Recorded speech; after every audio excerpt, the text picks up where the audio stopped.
हाँ, I hope the definition is making sense now. Polarization of a sigma bond, इस sigma bond का और इस सिग्मा बॉन्ड का पोलराइजेशन हो गया है due to the polarization of adjacent sigma bond. इस सिग्मा बॉन्ड की पोलराइजेशन होने की वजह से एडजेसेंट बॉन्ड्स जो हैं आपके ये वाले, इन दोनों का पोलराइजेशन हो गया. ठीक है, तो ये है इंडक्टिव इफेक्ट. तो इसमें एक चीज और लिखेंगे, द इफेक्ट कीप डिक्रीजिंग या डिमिनिशिंग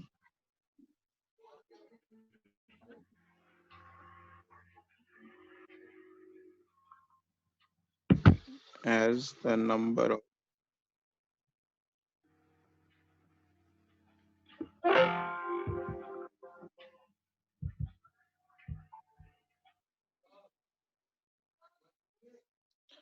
intervening bonds increases.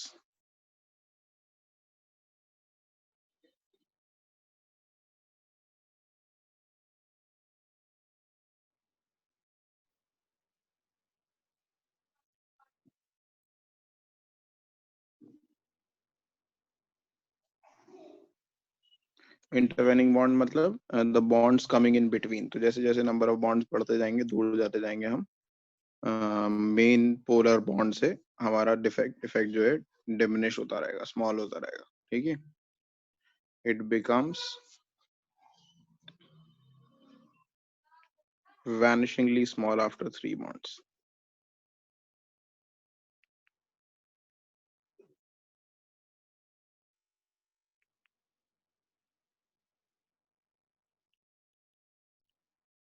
तो 3 बॉन्ड्स के बाद ऑलमोस्ट नेग्लिजिबल हो जाता है. इसे कहते हैं इंडक्टिव इफेक्ट. अब इंडक्टिव इफेक्ट दो टाइप का होता है, 2 टाइप्स ऑफ इंडक्टिव इफेक्ट.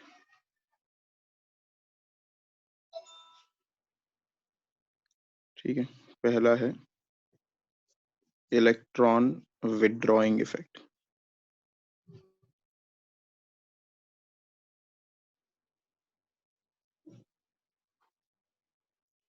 इसको हम माइनस आई इफेक्ट भी बोलते हैं. इलेक्ट्रॉन विथड्रॉइंग इफेक्ट को माइनस आई इफेक्ट भी बोलते हैं. So it is caused by species that withdraws the electrons, that are more electronegative and withdraws the electrons towards themselves. ठीक है.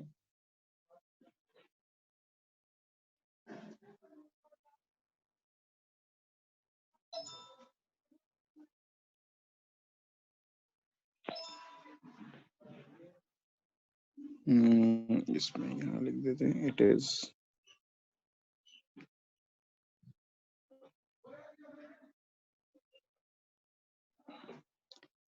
it is caused by species that are more electronegative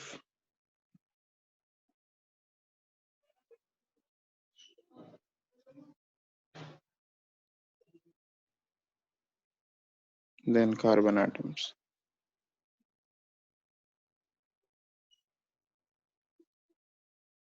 ठीक है, example सारे halogens इसमें आ जाएंगे. Halogens यानी कि fluorine, chlorine, bromine, iodine, ये सब माइनस आई इफेक्ट शो करते हैं. Nitro group, NO2 electron withdrawing group होता है, अपनी तरफ इलेक्ट्रॉन को खींचता है. ठीक है,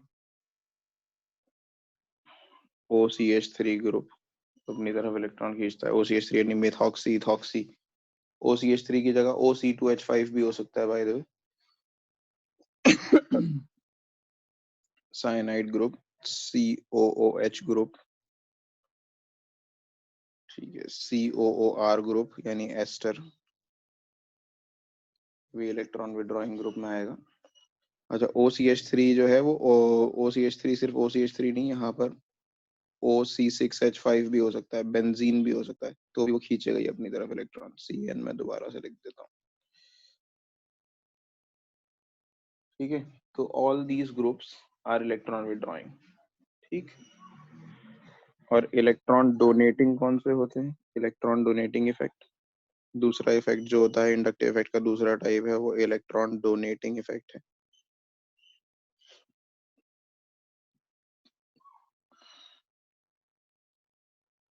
इसको हम प्लस आई इफेक्ट कहते हैं।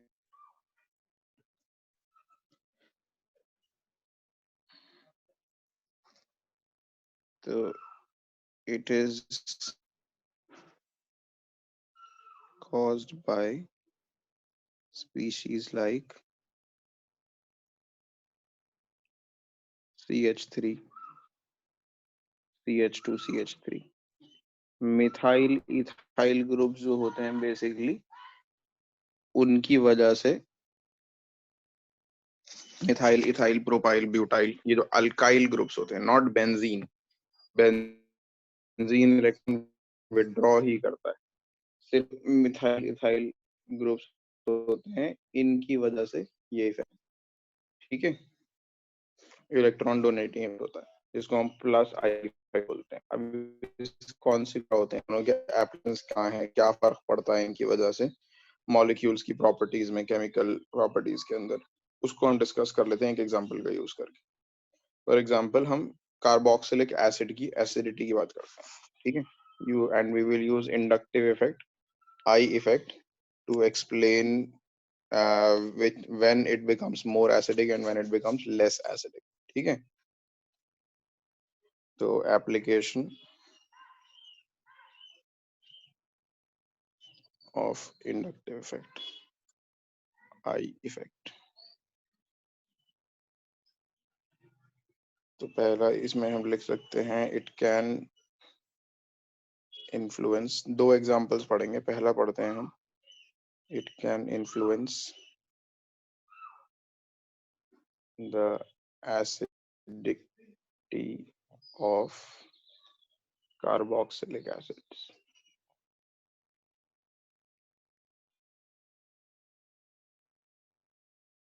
कैसे? सबसे पहले हम कार्बोक्सिलिक एसिड्स की एसिडिटी को डिटरमाइन करते हैं कि वो होती कैसे acidity. CH3 C double bonded O OH, ये होता है कार्बोक्सिलिक एसिड का एक एग्जांपल है, जैसे इथेनॉइक एसिड।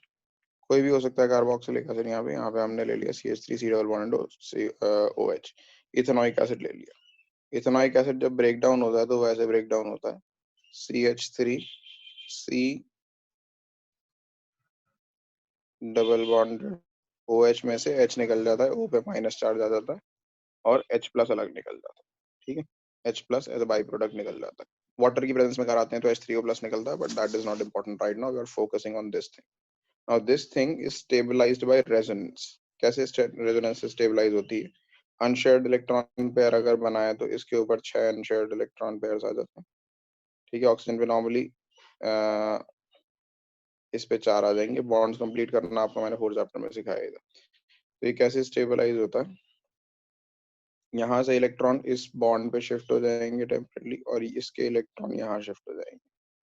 तो उससे क्या होगा, जो नेगेटिव चार्ज आएगा वो ऊपर वाले ऑक्सीजन पे आ जाएगा, सी, ये सिंगल बॉन्डेड O माइनस हो जाएगा और ये डबल बॉन्डेड O हो जाएगा। तो नेगेटिव चार्ज का डीलोकलाइजेशन हो गया, जिसकी वजह से ये मॉलिक्यूल स्टेबल हो जाता है। अब 6 इलेक्ट्रॉन इस पे हो जाएंगे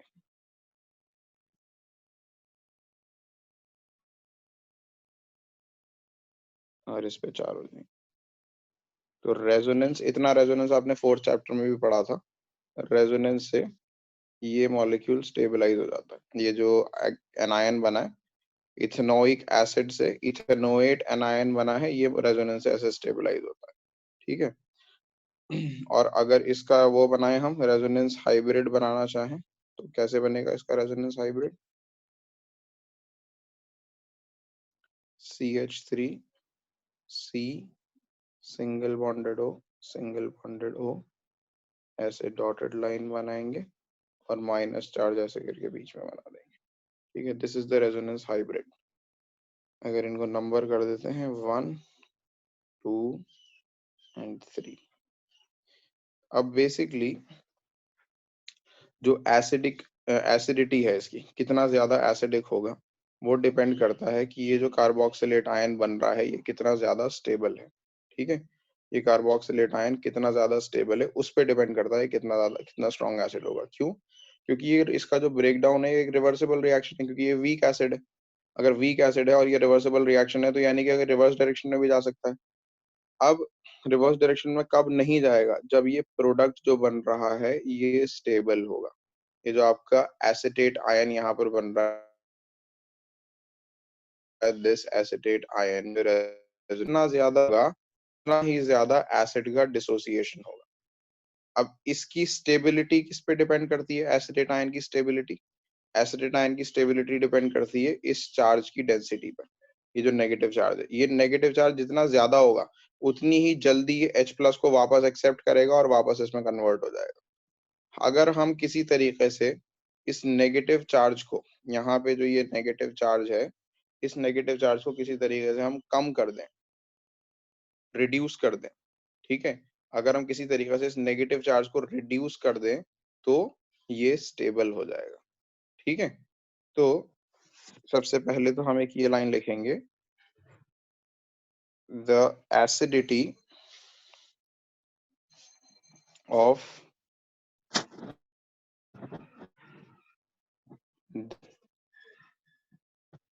एसिटिक एसिड, इथेनॉइक एसिड बोल लो या एसिटिक एसिड, एक ही बात है, acid depends on the stability of acetate ion. तो जो आपका एसिटेट आयन बना है ये है एसिटेट आयन, इसकी स्टेबिलिटी पे डिपेंड करता है। ठीक है, now the stability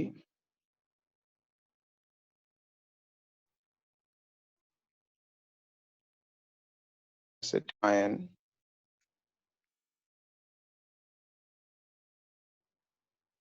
can be increased by adding electron withdrawing groups. Electron withdrawing groups.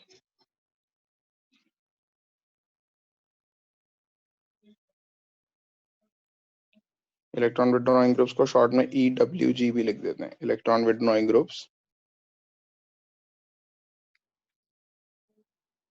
that will cause minus I effect cause करेंगे वो, that will cause minus I effect and reduce electron density. Electron density मतलब ये जो negative charge है इसकी density की बात कर रहा है, reduce electron density on acetate ion.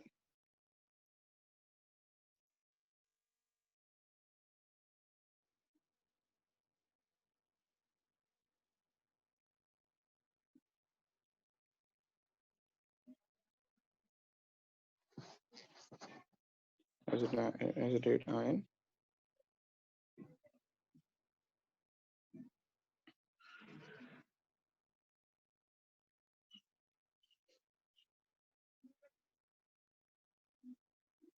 this will increase the acidity.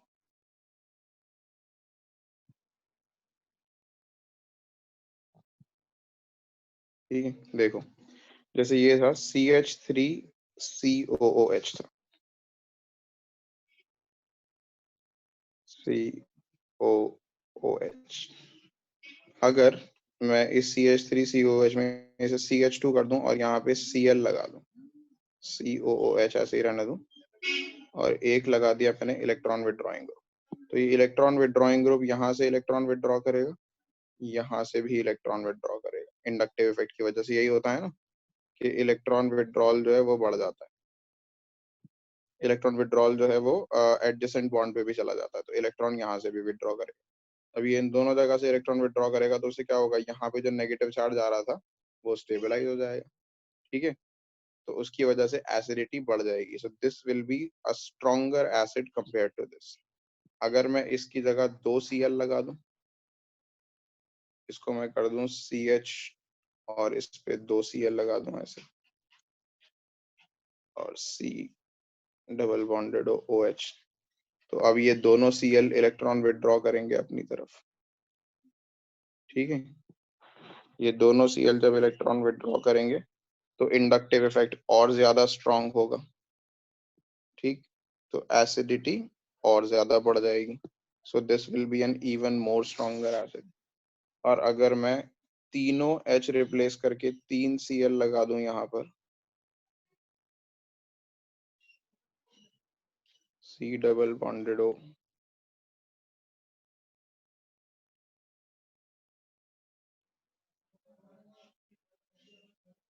OH, तो ये तीनों Cl इलेक्ट्रॉन विदड्रॉ करेंगे अपनी तरफ और एसिडिटी और भी ज्यादा बढ़ जाएगी। So this will be the strongest acid among all three of them।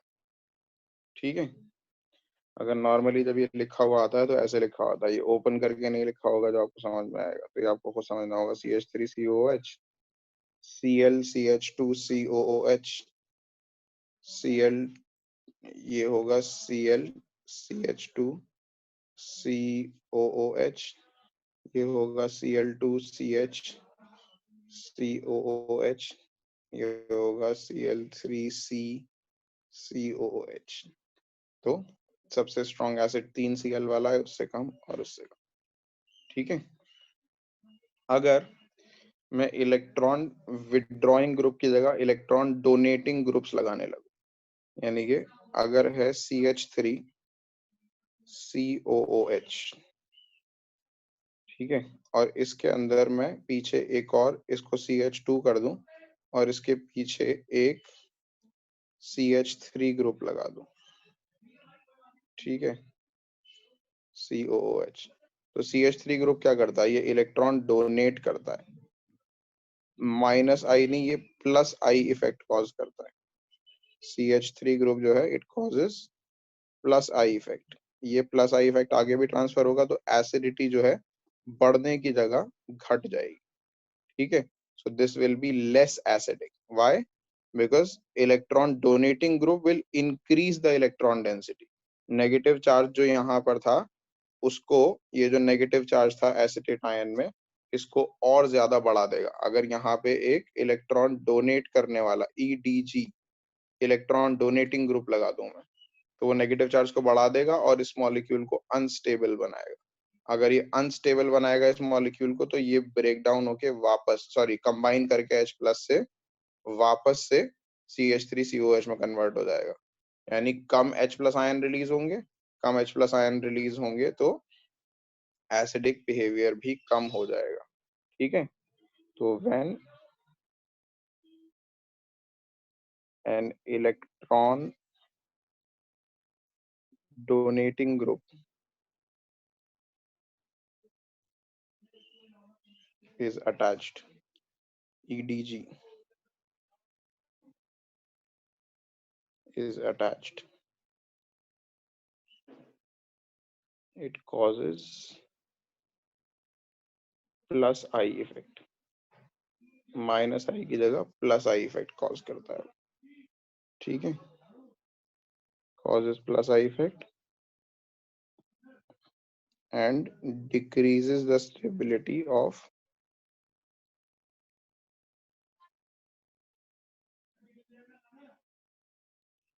acetate ion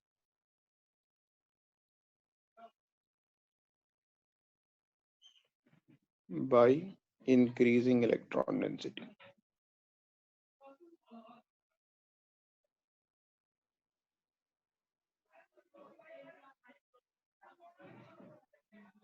ठीक है, इलेक्ट्रॉन डेंसिटी होगा किस पे, ऑन ऑक्सीजन। हमने पिछली बार लिखा नहीं था किस पे इलेक्ट्रॉन डेंसिटी इंक्रीज हो रही है। इलेक्ट्रॉन डेंसिटी जो है किस पे इंक्रीज होती है, ऑन ऑक्सीजन। यहाँ पे भी हम ये लिख सकते हैं, ऑन ऑक्सीजन।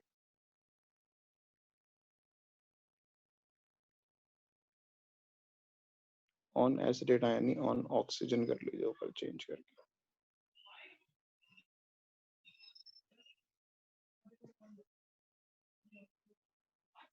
ऑक्सीजन एटम, ठीक है। This decreases the acidity.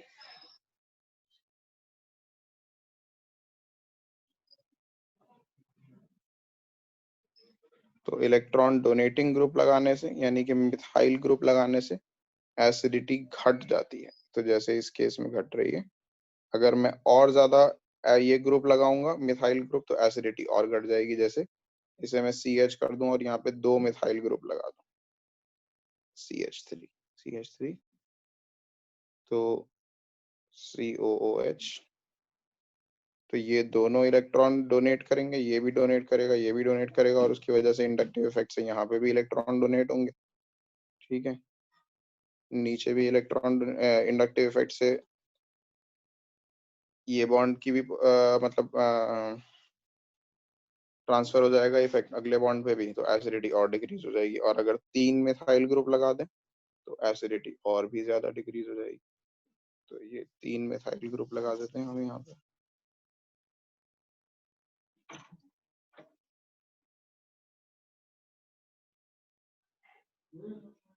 तो ये अब तीनों इलेक्ट्रॉन डोनेट करेंगे,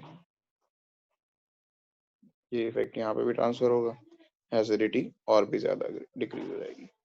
तो टर्शरी ग्रुप्स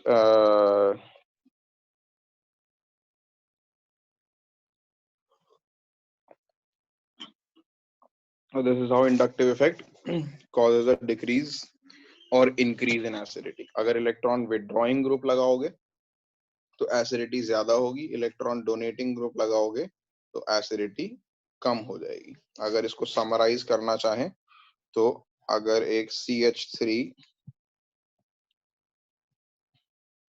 COOH है, इसकी एसिडिटी को हम मिडिल में ले लेते हैं। अगर आप इस CH3 COOH के अंदर इसे CH2 कर दें और यहाँ पे इलेक्ट्रॉन विड्रॉइंग ग्रुप लगा दें, कोई सा भी, अभी लिखवाया मैंने माइनस आई इफेक्ट वाला, कोई सा भी ग्रुप लगा दें। जो जो ग्रुप्स माइनस आई इफेक्ट करते हैं उनमें से कोई भी एक ग्रुप आप यहाँ पे लगा दीजिए और ये COOH एज इट इज है, तो एसिडिटी जो है वो बढ़ जाएगी। अगर आप इसमें कोई भी इलेक्ट्रॉन डोनेटिंग ग्रुप लगा दीजिए,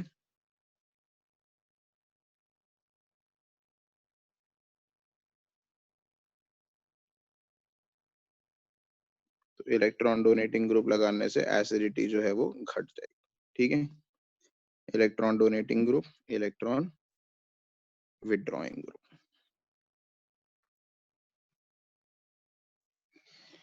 So this is the summary basically.